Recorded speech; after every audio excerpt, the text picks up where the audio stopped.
টানতে টানতে জাহান্নামের ভিতরে দেয়, সেই দিনকে কুত্তা তোকে বলবো আমি মহিউদ্দিন খারাপ, কুত্তা তুই ভালো। আর যদি কিয়ামতের ময়দানে আমার আল্লাহ হাতে হ্যান্ডকাপ যদি না পরান, আমাকে যদি ক্ষমার নজরে দেখেন, আর আল্লাহ যদি তার জান্নাতের ভিতরে প্রবেশ করার অধিকার আমাকে দান করেন, তবে সেই দিনকে কুত্তা বলবো আমি ভালো, কুত্তা তুই খারাপ। এত বড় মাপের মানুষ হবার পরেও আল্লাহর গোলাম, কোনো অহংকার নাই, কোনো অহংকার নাই, সব কিছু ছেড়ে দেন আল্লাহর গোলাম। দুনিয়ার জমিনে আমরা সমীক্ষা করে দেখলাম, কোরআন কিন্তু মহিলারাই বেশি পড়ে, ঠিক না বল? কোরআন মহিলারাই বেশি পড়ে, নামাজ মহিলারাই বেশি পড়ে, রোজা মহিলারাই বেশি রাখে। জাহান্নামে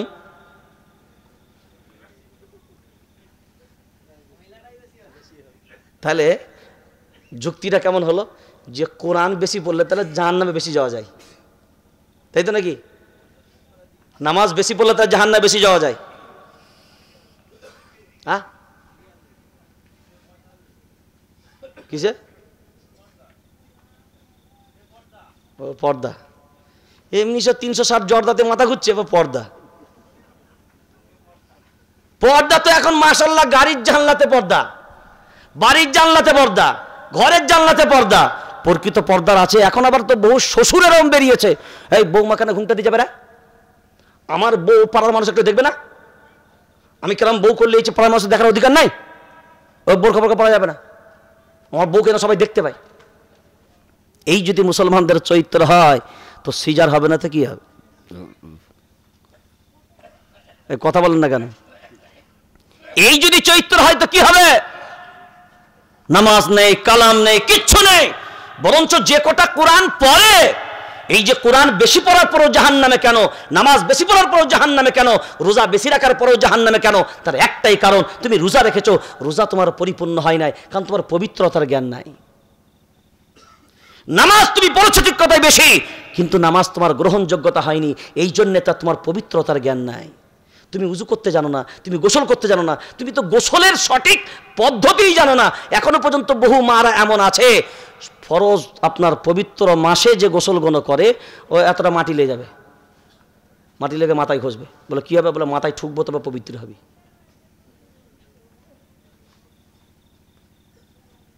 তুমি যদি 10 বালতি পানি দিয়ে গোসল করো, গোসল হবে না যদি সঠিক পবিত্রতার মশলা তোমার জানা না থাকে। রোজা হবে না, নামাজ হবে না। সেই জন্য সব থেকে বেশি প্রয়োজন, আমি আমার নজরে মনে করেছি, পুরুষের থেকেও নারীর ধর্মের জ্ঞান শিক্ষা করা বেশি প্রয়োজন, ঠিক না বল? আওয়াজ দেন। কারণ একটা বাড়িকে পরিচালনা করবে কে? পুরো বাড়িটাকে পরিচালনা করবে কে? মা। আফ্রিকার জঙ্গলের দিকে তাকিয়ে দেখেন আদিবাসী মা, তারা আদিবাসী হবার কারণে তাদের খাদ্য বস্তু যেগুলো আছে, পোকা মাকড় চিংড়ি মিংড়ি যা পাচ্ছে সব চিবিয়ে বেড়ে দিচ্ছে। তারাও যেমন খায়, তাদের সন্তানগণও তেমন, কথা বলে না, তাদের সন্তানগণও তেমন খায়। মা যেমন হবে সন্তান তেমন হবে। ওটা বুঝবেন কি করে? আর একটা সুন্দর আপনার কাছে উদাহরণ দিই। এই যে বর্তমান সমাজ ব্যবস্থায় কলেজে পড়াশোনা করে, আছে না নাই? আধুনিক আধুনিক আধুনিক কলেজে যারা পড়াশোনা করে, দেখবেন ছেলে হোক বা মেয়ে হোক, সব দেখবে স্টুডেন্টগুলো একে অপরকে তুতুকারি করে, আছে না নাই? এ আব্দুল্লাহ, কিরে তোর ক্লাস কেমন হলো? ও ওকে ডাকছে, এ সকিনা তোর ক্লাস কেমন হলো? মানে যেমনই হোক না কেন তুতুকারি মাশাআল্লাহ খুব ভালোই চলে। এই আধুনিক যুগে দুজনাই অত্যাধুনিক শিক্ষায় শিক্ষিত হওয়ার কারণে কলেজ লাইফে তাদের একটা সম্পর্ক হয়েছে। কলেজ লাইফে সম্পর্ক হওয়ার কারণে যখন একটু বেশি শিক্ষিত হয়, তখন শুধু সর্বনাশ হয় না, সারে সর্বনাশ হয়। কি বললাম? যখন খুব বেশি শিক্ষিত হয় তখন শুধু সর্বনাশ না, সারে সর্বনাশ হয়। ওই কলেজ লাইফ থেকে সম্পর্ক হবার পরে দুইজনাই বিবাহের বন্ধনে আবদ্ধ হলো। হবার পরে ওই যে কলেজ লাইফে তুতুকারি করতো, ও জিন্দিগিতে তুমিও বলতে শিখে নাই, নাম ধরে ডাকতো, তুতুকারি করতো। মা যেমন বাপ যেমন, ছেলেটাও তেমন হবারও কথা। দুইজনের বিবাহের কারণে এরা মোল্লার প্রয়োজন মনে করলো না, বললো এদের কাছে যাওয়া লাগবে না, খুতবার দরকার নাই, দোয়ার দরকার নাই, আমরা কোর্ট ম্যারেজ করব, লাভ ম্যারেজ করব। ওরে লাভ ম্যারেজ কর আর কোর্ট ম্যারেজ কর, যদি বুজুর্গদের দোয়া না থাকে ওই বিয়েটা শুধু সর্বনাশ না, সারে সর্বনাশ হবে। মাশাআল্লাহ বিবাহের পরে ওই দুইজনের মাঝখান থেকে একটা সন্তান আল্লাহ দিয়েছে। সন্তানটা আস্তে আস্তে বড় হয়। ওই যে ও বাপ আর মা দুইজনাকে নাম ধরে ডাকে, দুইজনাকে তুতুকারি করে, কেউ কাউকে তুমিও বলে না, কেউ কাউকে নাম ধরে ডাকা ছাড়ে না। এ বলে আব্দুল্লাহ, এ বলে সকিনা। ছেলেটাও কিন্তু আস্তে আস্তে যখন ভাষা শিখতে থাকে, কারণ মা যাকে শেখাবে এটা তোর আব্বা, ছেলেও শিখবে এটা আমার আব্বা। মা যাকে বলবে এটা তোর, এটাকে বলে পানি, ছেলে শিখবে এটা হলো পানি। মা যেটা বলবে এটা হলো ভাত, ছেলেও শিখবে এটা হলো ভাত। মা যা শেখাবে ছেলেটা তাই শিখবে। এরপরে দুইজনায় যেমনি নাম ধরে ধরে ডাকে, ছেলেটাও আস্তে আস্তে দেখতে পায় যে বাপদা নাম ধরে ডাকে। এই ছেলেটাও আস্তে আস্তে যখন কথা ফোটে, এ আর আব্বাও বলে না, মাও বলে না। এ ওর মায়ের মতন বলে, আব্বাকে বলে আব্দুল্লাহ আর মাকে বলে সকিনা। এখন ছেলে যদি মাকে বলে সকিনা আর ছেলে যদি বাপকে বলে আব্দুল্লাহ, এ শুধু সর্বনাশ না সাড়ে সর্বনাশ? এটা কথা বলছি, শুধু সর্বনাশ না সাড়ে সর্বনাশ? সাড়ে সর্বনাশ বোঝেন তো, মানে হাফ ফাওয়া। এও যখন আর সকিনাকে সকিনে মাও বলে না আর আব্বাকে আব্বা বলে না, এ তো সমস্যা, মারাত্মক সমস্যা। এরা যখন দেখছে সর্বনাশ, আব্বাকে আব্বা বলবে না, মাকে মা বলবে না, একমাত্র সাইজ করতে পারে মোল্লার। এতদিন মোল্লার কদর, মোল্লার কদর ছিল না, তোয়াক্কা করে নাই, ঠেলাই পড়েছে তাই ডালাই সালাম করতে যাবে। এরপরে হুজুরের কাছে কি বলছে, হুজুর হ্যাঁ ভালো আছেন? তো হুজুর বলছে ব্যাপারটা কি রে, এ তো জীবনে আমার ধাপ মারাই না। হঠাৎ করে হুজুর ভালো আছেন একদম মিষ্টি সুরে বলছে, ব্যাপারটা কি? নিশ্চয়ই ডাল মে কুছ কালা হ্যায়। কি হয়েছে বা? না হুজুর ভালো আছেন? হ্যাঁ বাবা আল্লাহ ভালোই রেখেছে আলহামদুলিল্লাহ। না হুজুর, না কিছু বলবে? হ্যাঁ না হুজুর। না হুজুর, না হুজুরটা বাদ দাও, কিছু বলতে চাইলে বলো। না হুজুর বলছিলাম একটা সমস্যা হয়েছে। তো বলো, এসো ভিতরে এসো। হুজুর একটা সমস্যা হলো, আমাদের তো মাশাআল্লাহ আপনারা জানেন কলেজে পড়াশোনা করেছি, তো আমরা তো আধুনিকতার উপরে চলি দিন দিন। তো আল্লাহ একটা ছেলেও দিয়েছে মাশাআল্লাহ, আপনাদের দোয়ায় খুব ভালোই ছেলে হয়েছে। কিন্তু সমস্যা হলো, আমার ছেলেটা আমাকে আব্বা বলে না আর মাকে মাও বলে না। হুজুর বলছে বেটা জিন্দিগিতে আমার ঘাটে পড়িসনি, আজকে যে মোল্লা কি জিনিস তোকে বোঝাবো। আজকে যে মোল্লা কি জিনিস তোকে বুঝাবো। কারণ তালবে ইলম থেকে নিয়ে আলিম পর্যন্ত এরা যে কি পাওয়ারফুল ক্ষমতা রাখে এটা তুমি জানো না সলিমউদ্দিন, কারণ এদের পাওয়ারের কাছে তুমি অনেক বাচ্চা আছো। সেই কিছুদিন আগে একটা দেখছিলাম না, একটা মাদ্রাসায় একটা মাস্টার গেছে, নতুন মাস্টার, আপনাদের চাপাদার বাংলা পড়ানো যেটা মাস্টার এসছে। তো মাস্টারটা এসেই ক্লাসে ঢুকিয়ে বলছে মাদ্রাসার ছাত্রদের সামনে, আমি তোমাদের কাছে নতুন টিচার, আমি 5 ক্রোয়ার স্টেশনে নামলাম বেলা 12টার সময়, এখানে আসতে আমার 3 ঘন্টার মতন সময় লাগলো, তোমরা অঙ্ক কষে বলো আমার বয়সটা কত। ছাত্ররা বলে কি পাগল রে, ও 12টার সময় 5 ক্রোয়ার স্টেশনে নামলো, ওখান থেকে 3 ঘন্টা আসতে সময় লাগলো, এর সাথে ওর বয়সের কি সম্পর্ক আছে? ও যে কথাটা বললো কোনো তালমিল আছে? ছাত্ররা বলে আজীব লোক তো, এই কথার সাথে কোনো তালমিলই নাই। আবার বলে তুমি অঙ্ক কষে বলো আমার বয়স কত। মাদ্রাসার ছাত্র তো বলছে এমনি একে ছাড়লে হবে না, থাম একটু ধুয়ে দিই, কারণ আমি যে যন্ত্র আমি সাইজ করতে 3 ডবল এমে পারেনি আমাকে।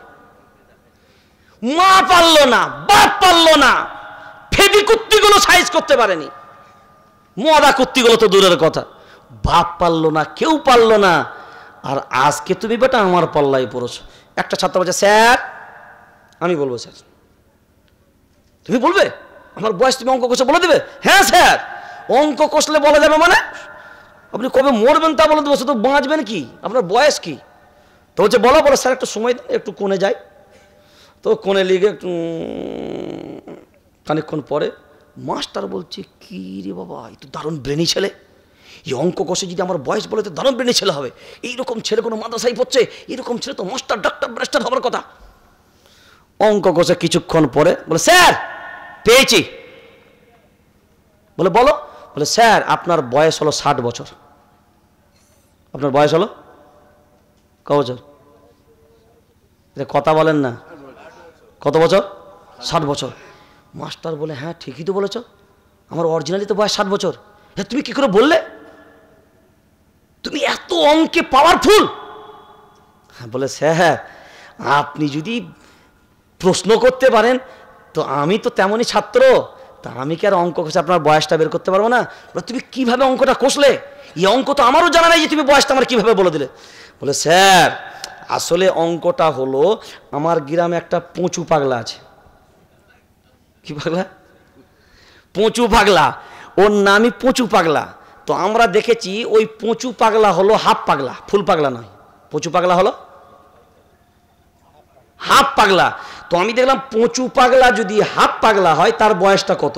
তো আমি দেখলাম পঁচু পাগলার বয়স 30।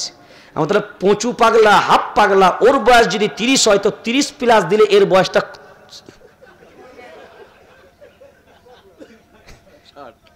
কত হবে? 60।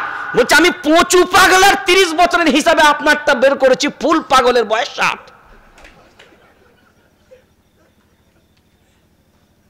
কোরআনের ছাত্রদের পথে পাওয়ার, এমন এমন সময় আল্লাহ তাদের ব্রেন গুলোকে এমন ভাবে খোলে যে যন্ত্রগুলোকে কেউ সাইজ করতে পারে না, একমাত্র কোরআনের ছায়া তলে এসে সেগুলো সাইজ হয়। ঠিক না ভুল? আলহামদুলিল্লাহ বলে, এটা কোরআনের বরকত। তো হুজুর বলছে, বাটা একদিন তো আমার ঘাটে আসি না, আজকে যখন এসে এমনি ছাড়বো? তো বলছে, বাবা এই তো বিরাট সমস্যা গো, এখন আব্বাকে যদি আব্বা না বলে আর মাকে যদি না মা বলে, এটা সমস্যা মানে তো শুধু সর্বনাশ না, এ তো ডাইরেক্ট সাড়ে সর্বনাশ। তো বলছে, তুমি যখন এত মেহনত করে এসছো, রাস্তা তো একটা বের করতে হবে, একটা কাজ করো বাবা। কি একটা কাজ করো? বলে, হুজুর বলুন। বলে, আমার মনে হচ্ছে এই সমস্যাটার উৎপত্তি কোথায় দেখতে হবে। তো বলছে, আচ্ছা তোমরা বাড়িতে কি করো? যে স্যার আমরা তো কলেজ লাইফে পড়াশোনা করেছি, তো আমরা তো ওকে সকিনা বলি ডাকি, আর ও আমাকে আব্দুল্লাহ বলে ডাকে, স্বামীকে আব্দুল্লাহ বলে ডাকে, আর ওকে ওর স্ত্রীকে সকিনা বলে ডাকে, দুজনেই তুই তো। তখন হুজুর বলছে, ও আসল গোড়াটা এই জায়গায়। মাকে যেমন দেখে সন্তান, সন্তান তেমন তেমন শিক্ষা নেয়। বাপকে যেমন দেখে সন্তান, বাপ তেমন শিক্ষা নেয়। দেখেন না ছোটবেলায় আব্বারা যখন বাচ্চাকে বলে, আব্বু তোমার বিয়ে দেবো গো, সে বাচ্চা কি বলে, তোমারও বিয়ে দেবো, কারণ তার তো সে মেমোরি নাই, ও আব্বা যা বলে ও তাই বলে। তো বলছে, দেখো বাবা আমার সিদ্ধান্ত হলো, আমি একটা জিনিস বুঝলাম তোমার সমস্যাটা সমাধান হওয়ার জন্য, যে আজ থেকে তুমি তোমার বউকে মা বলবে আর তোমার বউ তোমাকে আব্বা বলবে।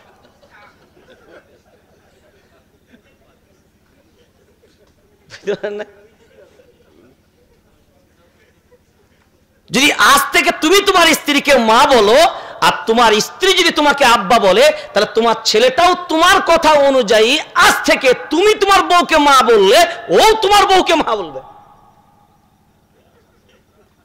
আর তুমি যদি তোমার স্বামীকে আব্বা বলো, তাহলে আজ থেকে তোমার ছেলেটাও তোমার স্বামীকে আব্বা।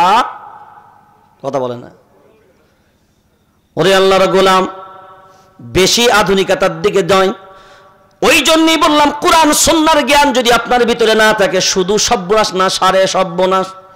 ওই জন্য লক্ষ্য করে দেখেন, যে ছেলেটাকে কেউ মানুষ করতে পারলো না, ওই ছেলেটাকে দিলেন মাদ্রাসার ছায়া তলে।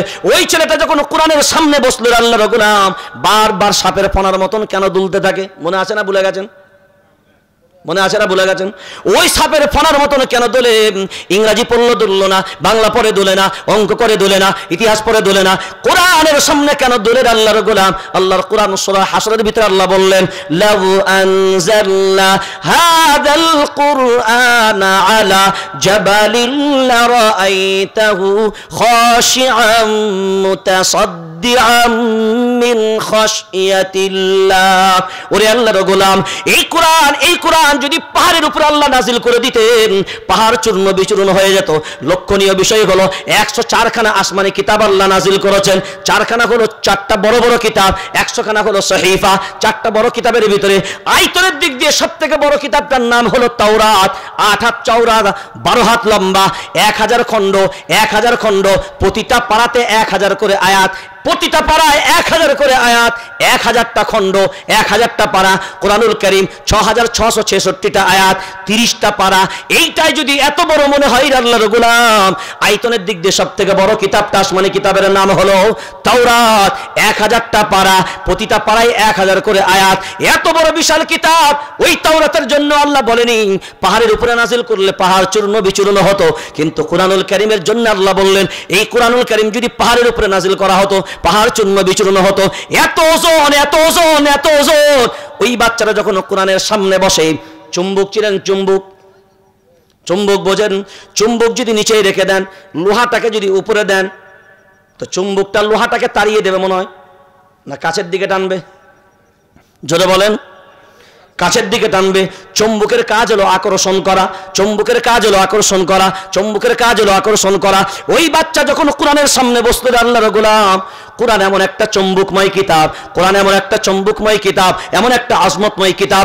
ওই কোরআন আকর্ষণে ওই বাচ্চাটার ব্রেনটাকে বারবার তার নিজের দিকে ঝোঁকায়। ওই ব্রেনের ভিতরে যত খারাপি আছে, ওই ব্রেনের ভিতরে যত নোংরামি আছে, সব কোরআনুল কারীম আস্তে আস্তে টেনে নেয়। আর কোরআনুল কারীম নিজের বরকতগুলোকে ওর ব্রেনের ভিতরে আস্তে আস্তে ঢুকাতে থাকে।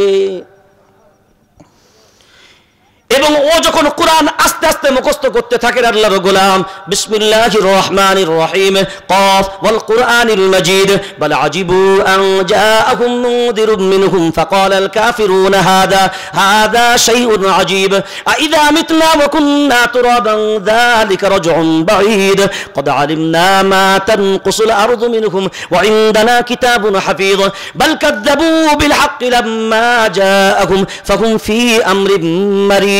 একটা একটা করে যখন মুখস্থ করতে থাকে, আস্তে আস্তে ব্রেনের ভিতরে যখন ওই কথাগুলো যখন আস্তে আস্তে ঢোকে, তার ব্রেনের ওজনটা আস্তে আস্তে বাড়তে থাকে, বাড়তে থাকে।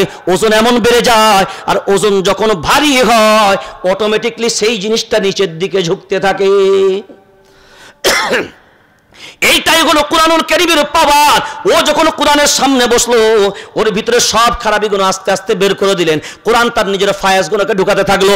ওই ছেলেটাই যখন কোরআনের হাফেজ হয়ে যাবে আল্লাহর গোলাম, এরপরে যখন গ্রামের ভিতরে যাবে, ওই মুরব্বী যারা বলতো এত লোকের মরণ হয় তোর মরণ হয় না, এত লোক মরে তোর মরণ হয় না, ওই মুরব্বীগুলোই সেই দিনকে বলবে ও হাফেজ সাহেব ভাই, ও দাদু ভাই, ও নানো ভাই, আমি যখন মরে যাব আমার জানাজাটা তোমার পড়া চাই। ঠিক বললাম না ভুল? হে জোরে বলেন। যদি কোনো মহিলা কোরআনের হাফেজা হয় আল্লাহর গোলাম, এরপরে লক্ষ্য করে দেখেন যে কোরআনটাকে ফায়াজ দিয়ে একটা কাঠ শুধু কোরআনের ছোঁয়া পাওয়ার জন্য ওই কাঠের মর্যাদা যেমন বেড়ে গেল, একজন ছাত্র কোরআনের সামনে আসার কারণে কোরআনের সংস্পর্শ লাভ করার জন্য ওই ছাত্রটার সম্মান যেমন আল্লাহ বাড়িয়ে দিলেন, একজন নারী তারও সম্মান যদি কোরআনের সামনে আসে তারও সম্মান আমার আল্লাহ যেমন বাড়াবেন। দুনিয়ায় লক্ষ্য করে দেখি আল্লাহর গোলাম, আমি সিদ্দিকুল্লাহ যদি কোনোদিন আমার অফিসে যান, আমার কামরায় একটা কোরআন আমার কাছে এমন সংরক্ষিত আছে। একটা অনেক বড় ঘটনা, আমি বহু জলসাই বলেছি, ঘটনাটা আমি বলতে যাচ্ছি না। একটা কোরআন এখনো পর্যন্ত আমার কাছে সংরক্ষিত আছে আল্লাহর গোলাম। ওই কোরআনটা এমন একটা বাড়ির ভিতরে ছিল, যে বাড়ির ভিতরে এমন কোনো আসবাব ছিল না। আগুন যখন লেগে গেছে পুরো বাড়িটা পুড়ে ছাই, বাড়ির ভিতরে 2 জন সন্তান তারাও পুরো পুড়ে ছাই, সব শেষ, সব শেষ। একটা কাপড় পর্যন্ত আসতো না আল্লাহর গোলাম। সব যখন পুরো ছাই হয়ে গেল, 2টো সন্তান বাড়ির ভিতরে ছিল, তারাও পুরো পুরো ছাই, কাপড় জামা যা কি ছিল সব ছাই, চাল দেওয়াল সবকিছু পুরো ছাই। কিন্তু আল্লাহর কসম কে বলি, আমার আল্লাহ কোরআনুল কারীম 14 নম্বর পারার প্রথম সবাই বলেছেন, ইন্না নাহানু নাযালনা যিকরা ওয়া ইন্না লাহু লাহাফিজুন। হकीकत से तो दुनिया बेखबर है, दुनिया की नुमाइश पर नजर है, नमी गोयम के आज दुनिया जुदाबाश बाहर कारे কে বাসি বা খুদাবাস। আল্লাহ যখন ওয়াদা করেছেন এই কোরআন আমি নাজিল করেছি, এর হেফাজতের দায়িত্ব কার? জোরে বলেন। কোরআন যদি হেফাজতের দায়িত্ব আমার আল্লাহ নেন, ওই কোরআনটা এখনো পর্যন্ত আমার কাছে সংরক্ষিত আছে। বাড়ির ভিতরে 2টো সন্তান পর্যন্ত পুড়ে ছাই, বাড়িটা পুড়ে ছাই, চাল দিওয়াল সবকিছু পুরো ছাই, একটা কাপড় আস্ত পাওয়া যায় না, হাঁড়ি বাসন পর্যন্ত আস্ত পাওয়া যায়নি।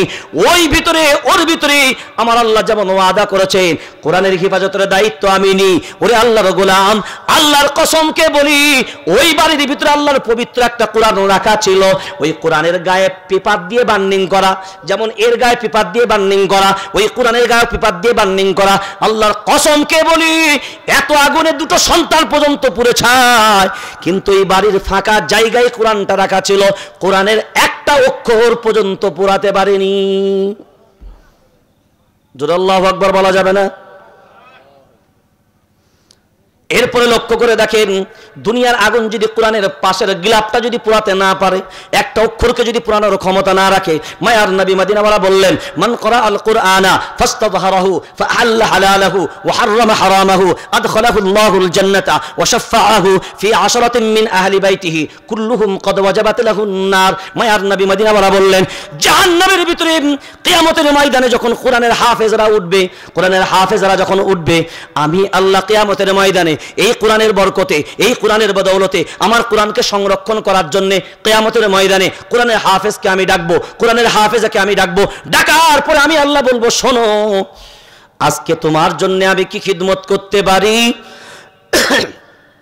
যে কোরআন তোমরা সংরক্ষণ করে রেখেছো, আমি আল্লাহ তোমাদেরকে আজকে স্পেশালিস্ট পাওয়ার দিলাম, অনুমতি দিলাম। যাও জাহান্নামের দরজার কাছে চলে যাও, জাহান্নামের দরজার মাঝখানে গিয়ে দেখো জাহান্নামের ভিতরে যারা ঢুকে আছে, তোমার যাকে ইচ্ছা যাবে, যাকে পছন্দ হবে, একজন নয়, দুইজন নয়, তিনজন নয়, চারজন নয়, পাঁচজন নয়, ছয়জন নয়, সাতজন নয়, আটজন নয়, 10 জন, আপনার 9 জন নয়, 10 জন জাহান্নামী যাকে তুমি পছন্দ করবে, তার হাত গোনো ধরে ধরে, তার হাত গোনো ধরে ধরে জাহান্নাম থেকে তুলে নিয়ে এসো।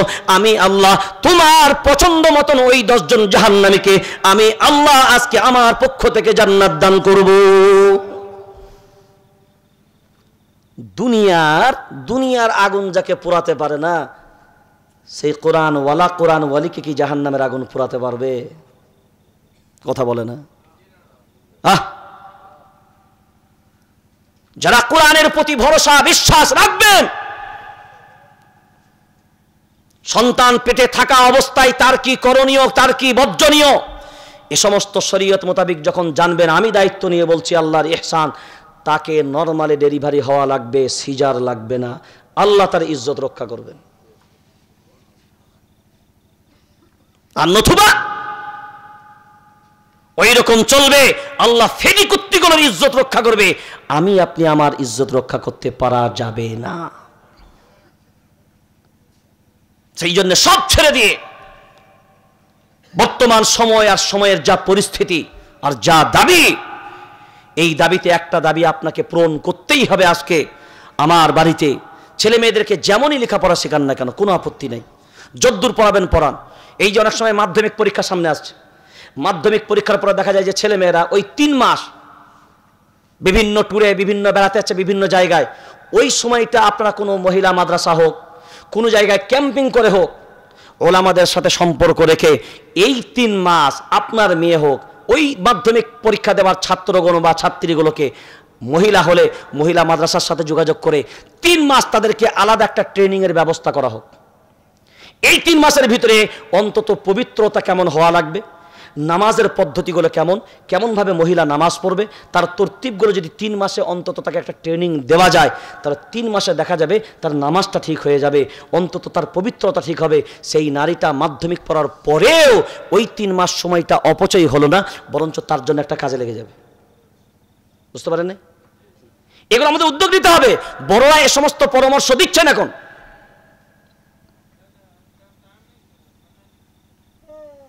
ওই জন্য নিজেদের ছেলে মেয়েদেরকে আমরা যত বেশি কোরআনের শিক্ষায় শিক্ষিত করতে পারবো, দিন শিক্ষায় শিক্ষিত করতে পারবো, নিশ্চয়ই আমাদের ছেলে মেয়েরা, নিশ্চয়ই আমাদের আখলাক চরিত্র, আমাদের পরিবারগুলো সেইভাবেই গঠন হবে।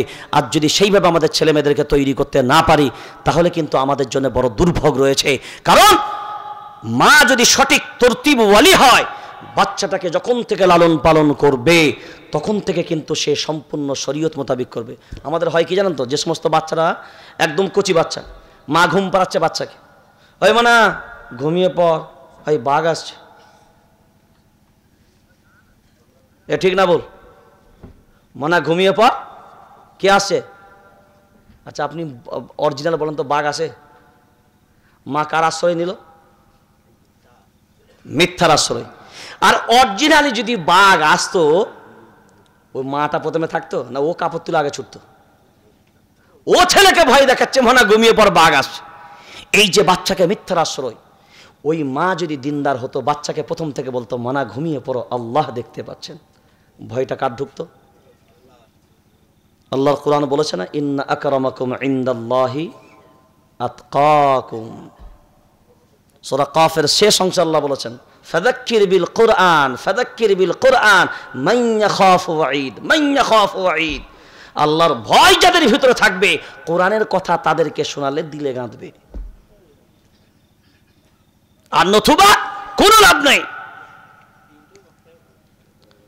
সেই জন্য আমাদেরকে স্থির হতে হবে, তৈরি হতে হবে, কি যুবক, কি নারী, কি পুরুষ। কিন্তু বেশিরভাগ ক্ষেত্রে একটা জিনিস আমাদের লক্ষণীয়, অনেক যুবক এখানে আছেন, আমরা কোরআনের দিক দিয়ে মহিলাদেরকে কোরআন শেখাই, কিন্তু আমাদের অধিকাংশ যুবকরা কিন্তু কোরআন শিখতে চায় না। কারণ তারা একটাই কথা বলে যে বিয়ের সময় তো আমাদেরকে আর কেউ জিজ্ঞাসা করবে না, আমি তো ক্যাশ গুনবো আর লে আসবো। বাবা, যদি নারী যাকে বিয়ে করতে গেছো শেরওয়ানি পরেছো, পাগড়ি পরেছো, কুরমা পোলাও সব খেয়েছো, ঠিক কথায়, প্রথম অনুমতিটা কে দেবে? কথা বলে না? মেয়ে দেবে না ছেলে দেবে? জোরে বলেন। এখন যদি বিয়ে করতে গেলেন শেরওয়ানি গায়ে, পাগড়ি মাথায়, কুরমা পোলাও সব রেডি, আর গিয়ে এখন মেয়ে অনুমতি নিতে গেল, মেয়ে বলছেন না তো, কি হবে? ছেলেরা মুখ বন্ধ করে ঘরে আসবে, মা বলে হ্যাঁ বউ কই রে, ও বিয়ে করবো না বলেছে। মান সম্মান থাকবে? মান সম্মান থাকবে? অনেক পুরুষ মানুষ এমন আছেন, স্ত্রীগণকে মনে করেন যেন আমার বাড়ির একটা বাঁধি আমি একটা পেয়েছি। যেভাবে নির্যাতন চালায়, লজ্জা হওয়া দরকার। কিছু পুরুষ এমনও আছে মদ পান করে, মদ, আর সেই অবস্থায় বাড়িতে আসেন, স্ত্রীর উপরে নির্যাতন চালায়। বহু মানুষ বিড়ি টানে, বিড়ি। আপনারা মাশাআল্লাহ বিড়ি টিড়ি খান না, মানে আমাদের বর্ধমানের দিকে চলে আর কি। কেন বলছি? মারা যদি ভালো না হয় কত সর্বনাশ জানেন? যারা দেখবেন বিড়ি খায়, বিড়ি খোর দেখেছেন তো, যারা বিড়ি টিড়ি খায়, আপনাদের দিকে আছে তো নাকি? খাই তো? দেখবেন তাদের বক্তব্য হলো, হুজুর অফিসে যখন যায় একটু বিড়ি টানলে বেশ মালটা ক্লিয়ার হয়। অফিস বোঝেন তো কোনটা? বিড়ি টানলে ক্লিয়ার হয়। যেমন বিড়িওয়ালারা বলে বিড়ি টানলে আমাদের ক্লিয়ার হয়, তেমনি দেখবেন এখনকার আধুনিক যুগের ফচকে বাচ্চাগুলোকে ওই যেটা পায়খানা করে, কি বলে এটাকে? পটি? পটি তো না, পট। পট হোক পটি হোক বুঝলেই হলো। ওইটাতে দেখবেন বাচ্চাকে বসিয়ে দেবার পরে বাচ্চার হাতে একটা মোবাইল ধরিয়ে দেয়। ঠিক বলছি না ভুল? কাজটা করে কে? মা। নিয়ে মোবাইলটা চালিয়ে দেয়। বাচ্চা বলছে হুজুর বিড়ি খোররা যদি বিড়ি না খেলে মাল ক্লিয়ার না হয়, আমাদের আধুনিক যুগের বাচ্চাদের আবার মোবাইল হাতে না নিলে মাল ক্লিয়ার হয় না। এই আখলাক, এই চরিত্রটা গঠন করছে মা। সেজন্য মা যদি মায়ের মতন না হয়, সন্তানগণকে সঠিকভাবে মানুষ করা মুশকিল। সেই জন্য মাকে হতে হবে মায়ের মতন। সেই মা যদি মায়ের মতন হতে চায়, প্রথম শর্ত হলো তাকে কোরআনের ইলম থাকা লাগবে। আর নতুবা এই আজকাল বর্তমান সমাজ ব্যবস্থায় এই যে বিয়ের পণ প্রথা উঠেছে, বিয়ের পণ প্রথা উঠার পিছনেও তো একটা বেহায়াই কাজ করেছে। অধিকাংশ নারী সমাজ তো বেপর্দায়। পর্দা আছে কোথায় সমাজের ভিতরে? নেককারিনী নারী যদি আমি হতে চাই, তো আমাকে নেককারিনী নিজে হতে হবে। খুব সূক্ষ্মভাবে দেখেন না আল্লাহর গোলাম, তাকওয়া যদি নারীর ভিতরে না থাকে, একজন নারী পুরো শরীরটা বোরকা দিয়ে ঢাকা, মুখটা পর্যন্ত নোচ পিস দিয়ে মুখটা ঢেকে নিয়েছে, চোখ দুটো শুধু বেরিয়ে আছে, আল্লাহর গোলাম ওই নারী রাস্তার উপর দিকে হেঁটে যায়, হঠাৎ করে ফলো করে দেখে একজন যুবক তার পিছনে। ও নারী, যুবককে জিজ্ঞাসা করে, যুবক কি ব্যাপার, তুমি আমার পিছনে কেন? না তোমাকে আমার পছন্দ হয়েছে, ওই জন্য তোমার পিছনে আমি যাই। ও নারী বলে, আমি পুরো শরীরটা তো বোরকা দিয়ে ঢেকে নিয়েছি, তুমি আমাকে দেখলে কোন জায়গা থেকে? ওই যুবক বলে, তোমাকে কোথাও দেখতে পাইনি, পুরো বোরকা দিয়ে ঢাকা, হাতে হাত মোজা, পায়ে পা মোজা, মুখ পর্যন্ত ঢাকা, কিন্তু তোমার চোখ দুটো শুধু ফাঁকা। ওই চোখ দুটোকে দেখলাম, চোখ দুটো দেখি আমার পছন্দ হয়েছে তোমাকে। ও নারী বলে, আমার চোখ দেখে যদি আমাকে তোমার পছন্দ হয়ে থাকে, এই চোখ, যে চোখ তুমি আমাকে পছন্দ করেছো, ওই যুবককে বলে, তুমি আমার সাথে সাথে এসো, কারণ এমন কোনো পুরুষ আমি দেখিনি, আমার চেহারা দেখলো না, আমার অঙ্গ প্রত্যঙ্গ দেখলো না, আমার শুধু চোখ দিকে এই দিক দিয়ে আমাকে ভালোবাসতে থাকে, এই যুবককে কোনো পুরস্কার দেওয়া দরকার। ওই মহিলা বলে, আমার পিছনে পিছনে তুমি আমার বাড়ি পর্যন্ত এসো। ওই যুবক যখন আস্তে আস্তে মহিলার পিছনে পিছনে বাড়ির দরজায় পৌঁছে গেল, মহিলা বাড়ির ভিতরে ঢোকার পরে বাঁদিকে ডাক দিয়ে বলে, বাঁধি রে, একটা ছুরি আমার হাতে তাড়াতাড়ি দে। একজন যুবক দেখ বাইরে দাঁড়িয়ে আছে দরজার সামনে, ওকে অপেক্ষা করতে বল, ওর জন্য একটা পুরস্কার আমি রেখে দিয়েছি। ওই যুবক ওর জন্য পুরস্কার রেখে দিয়েছি। বাঁধি দাঁড়িয়ে বলল, যুবক তুমি বাড়ির দরজার বাইরে দাঁড়াও, ভিতরে তুমি প্রবেশ করবে না, ওই যার জন্য তুমি পছন্দ করেছো তোমার জন্য একটা উপঢৌকন তিনি পাঠাবেন। ওই বাঁধি বলে, আফা ছুরিটা তুমি কি করবে? বলে, ছুরিটা আমার হাতে দে, এই জন্যই ছুরিটা আমার প্রয়োজন। ছুরিটা যেমনি হাতে নিয়েছে আল্লাহর গোলাম, ওই ছুরিটা আপন চোখের ভিতরে ঢুকিয়ে দিয়েছে মহিলা। ওই চোখটা চোখের ভিতরে ঢুকিয়ে দিয়ে চোখ দুটোকে উপরে ফেলে একটা ডিশের মাঝখানে চোখ দুটোকে রেখে দিয়ে বলে, এই চোখ দুটো ওই যুবকের হাতে দিয়ে দাও, কারণ এই চোখ দুটোই ওই যুবকের পছন্দ হয়েছে।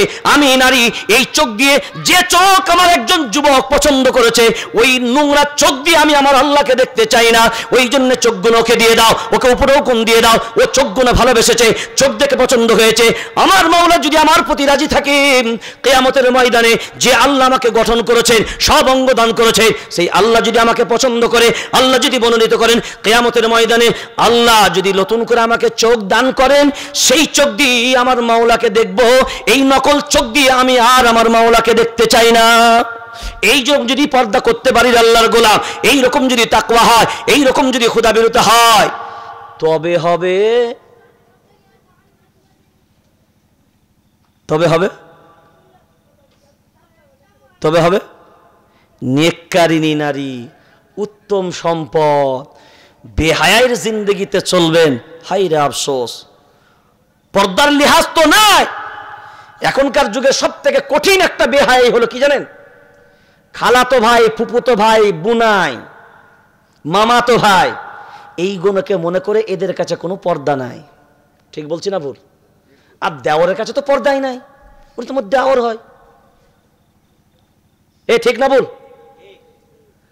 বুনাই যদি হয়, বলি বাবা, এক দীঘায় ঘুরতে যাবে কে? বুনায়ার শালি ছাড়া আবার কে? কলমের কোম্পানির মালিকরা বলে 4টা কলম কিনলে একটা ফ্রি, সাবান কোম্পানিগুলো বলে 3টে সাবান কিনলে একটা ফ্রি, মোটরসাইকেলওয়ালারা বলে বাইক কিনলে মোবাইল ফ্রি।